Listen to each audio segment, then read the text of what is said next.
अण्णाभाऊ साठे नेमके कोण? मार्क्सवादी की आंबेडकरवादी?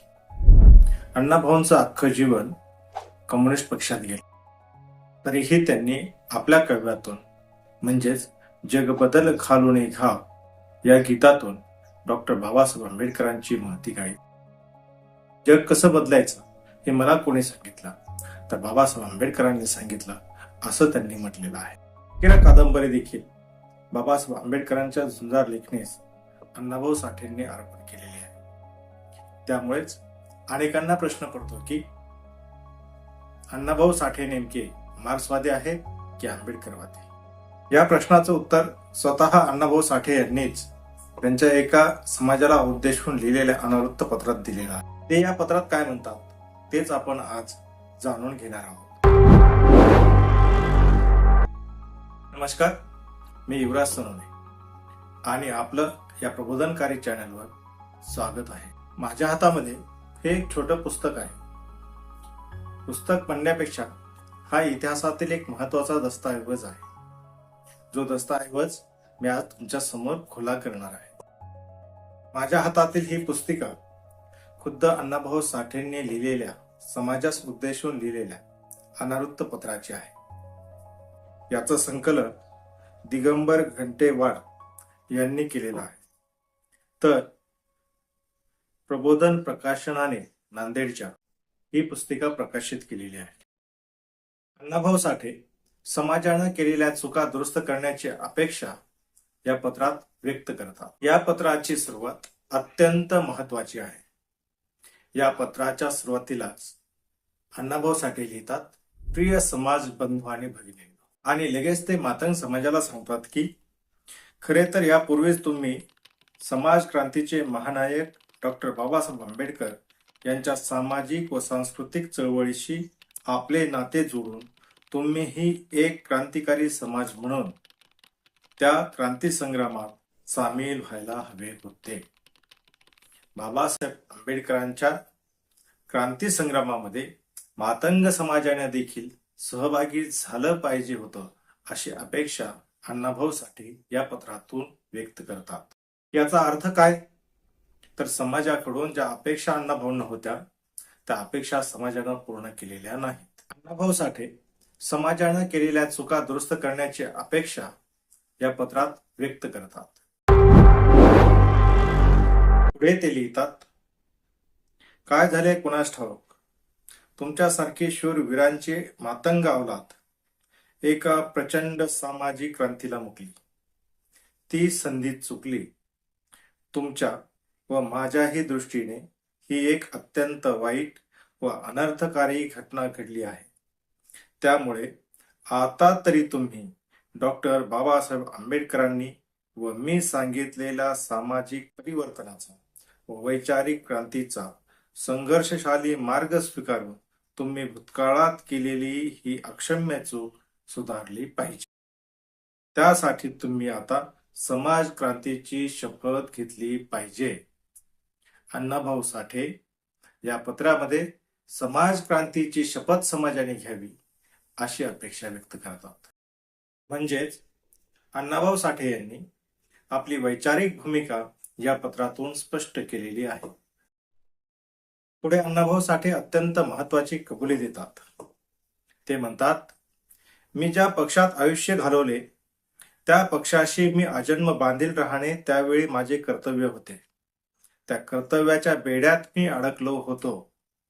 येथे कर्तव्याच्या बेड्यात मी अडकलो होतो असे अण्णाभाऊ साठे नमूद करतात.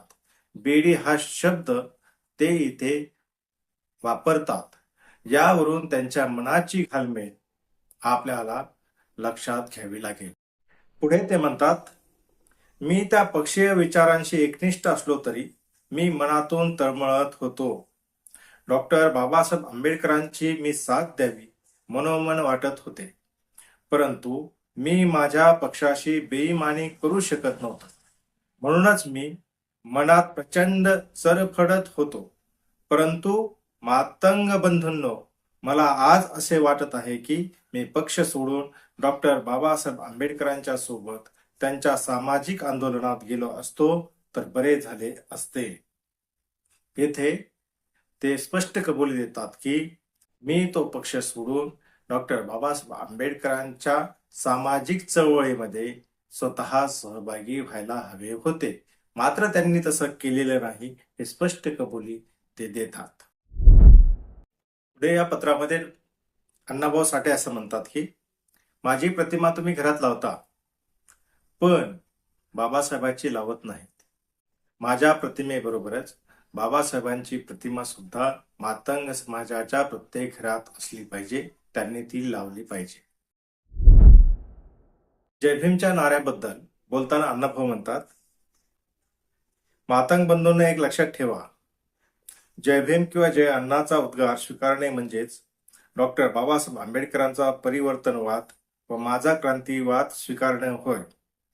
हे तरी तुम्हाला माहीत आहे का? माहीत नसेल तर हे तुमचे अज्ञान नाही का? मी असे समजून घेऊ का की या सर्व अज्ञानी मातंग समाजाने मला फक्त अज्ञानातून आपल्या प्रेरणास्थानी स्वीकारले आहे. अण्णाभाऊ साठे या पत्रामध्ये स्पष्टपणे म्हणतात की मी हिंदू धर्म मानत नाही. मी हिंदू धर्मातील कोणत्याही देवदेवतांना मानत नाही. हिंदू धर्माच्या कोणत्याही रूढी परंपरा मानत नाही. आणि सर्वात महत्वाचं म्हणजे मी नास्तिक आहे हे स्पष्टपणे या पत्रात लिहितात. या पत्रात ते म्हणतात, मी हिंदू धर्म मान्य करण्याचा प्रश्नच उठत नाही. मी तो एकाच वाक्यात ठोकरला आहे. मी देवदेवता मानत नाही. मी आयुष्यात कधी पूजा अर्चा केली नाही. मी कधी अंधश्रद्धा जोपासली नाही. मी वर्गवाद, वर्णवाद, जातीयवाद काढून टाकण्यासाठी झिजलो. म्हणूनच मी माझ्या भाषणात म्हणालो होतो, ही पृथ्वी शेषाच्या मस्तकावर तरलेली नसून ती दलितांच्या हातावर तरलेली आहे. या एकाच वाक्याने हिंदूंच्या शेषपुराणात व सर्व धर्मग्रंथात पसरवून ठेवलेली भाकड कथा नाकारली. हिंदूंच्या ग्रंथात सांगितलेले आहे की पृथ्वी ही शेषनागाच्या मस्तकावर उभारलेली आहे. शेषनाग हिंदूंचा देव आहे, परंतु तो अस्तित्वात नाही. तो नागोबा वगैरे काही नाही. तो पृथ्वी तलावरचा एक सरपटणारा विषारी प्राणी आहे. तो हिंदू संस्कृतीसारखाच अत्यंत विषारी आहे. इथं सापासारखीच हिंदू संस्कृती विषारी आहे हे सांगायला अण्णाभाऊ साठे भिलेले नाहीत. हे आपण लक्षात घेतलं पाहिजे. आपल्याला त्यांनी अलर्ट करून ठेवलेलं आहे. आपल्याला त्यांनी सावध करून ठेवलेलं आहे की हिंदू संस्कृती ही सापासारखी विषारी आहे. पुढे ते लिहितात, म्हणूनच आपण साप दिसला की त्याला ठेचून टाकतो. तसेच मी वरील वाक्य म्हणून येथील हिंदुत्ववादी विषारी संस्कृतीला ठेचून काढले आहे. हिंदुत्ववादी विषारी संस्कृतीला मी ठेचून काढले आहे हे अण्णाभाऊ साठेंचं मत आहे. आणि म्हणूनच अण्णाभाऊ साठेंना आपला आदर्श मानणाऱ्या समाजानं आपण हिंदू धर्मात राहायचंय की अण्णाभाऊ साठेंच्या विचारावर चालायचंय हे ठरवणं आज गरजेचं आहे.